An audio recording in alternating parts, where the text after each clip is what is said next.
ठंड के मौसम में कई तरह की समस्याएं बढ़ जाती है। खासकर हार्ट अटैक का सबसे अधिक खतरा रहता है।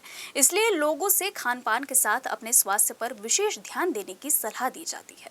नागपुर के स्वास्थ्यम हॉस्पिटल के सीनियर कार्डियोलॉजिस्ट डॉक्टर पंकज हरकुट के अनुसार सर्दी के दौरान शरीर में रक्तवाहिनियां संकुचित हो जाती है, जिससे रक्त का प्रवाह कम हो जाता है और रक्तचाप बढ़ सकता है। इसके कारण दिल पर अधिक दबाव पड़ता है, जो हार्ट अटैक का कारण बन सकता है। इसके अलावा ठंड के मौसम में लोग आमतौर पर ज्यादा वसा और कैलोरी युक्त खाद्य पदार्थों का सेवन करते हैं, जिससे शरीर का मोटापा बढ़ता है और दिल की सेहत पर असर पड़ता है। उन्होंने ये भी कहा कि ठंडी हवा में शारीरिक गतिविधि कम हो जाती है, जिससे रक्त संचार धीमा हो जाता है और हृदय पर दबाव बढ़ता है। विशेष रूप से बुजुर्गों और उन लोगों को जो पहले से हृदय रोग या उच्च रक्तचाप से ग्रसित है, उन्हें ठंड के मौसम में विशेष सावधानी बरतनी चाहिए।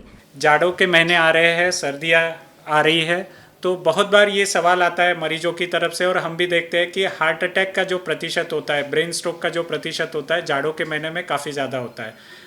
कई सारी स्टडीज़ में ऐसा पाया गया है कि 30 से 35% तक हार्ट अटैक बढ़ जाते हैं सर्दियों के महीने में। इसके कारण बहुत है। सबसे पहला कारण रहता है कि जब कभी सर्दियाँ आती है तो हमारे जो ब्लड वेसल्स हैं वो कॉन्स्ट्रिक्ट हो जाते हैं।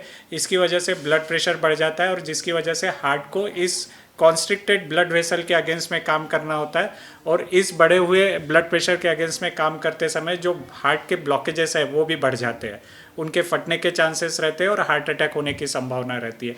दूसरा रहता है कि जो हमारे रिस्क फैक्टर्स है, ब्लड प्रेशर, डायबिटीज़, ये सब चलने फिरने की जो इंटेंसिटी रहती है जाड़ों के महीने में वो कम रहने की वजह से ये रिस्क फैक्टर भी बढ़ जाते हैं। डाइट पे जो ध्यान रहता है वो हमारा सर्दियों के महीनों में कम रहता है, तो जो रिस्क फैक्टर्स है उनमें भी बढ़ोतरी होती है। रेस्पिरेटरी इन्फेक्शंस और लंग्स के इन्फेक्शन भी सर्दियों के महीने में ज़्यादा होते हैं और इन सब का अल्टीमेटली असर हार्ट अटैक में होता है। इन सब बातों का अगर हम ध्यान रखेंगे और हमारी दवाइयाँ बराबर सुचारू रूप से लेते रहेंगे तो मुझे लगता है ये सर्दियों में जो हार्ट अटैक का बढ़ा हुआ प्रतिशत है उसको कई हद तक हम काबू में रख सकते हैं। धन्यवाद।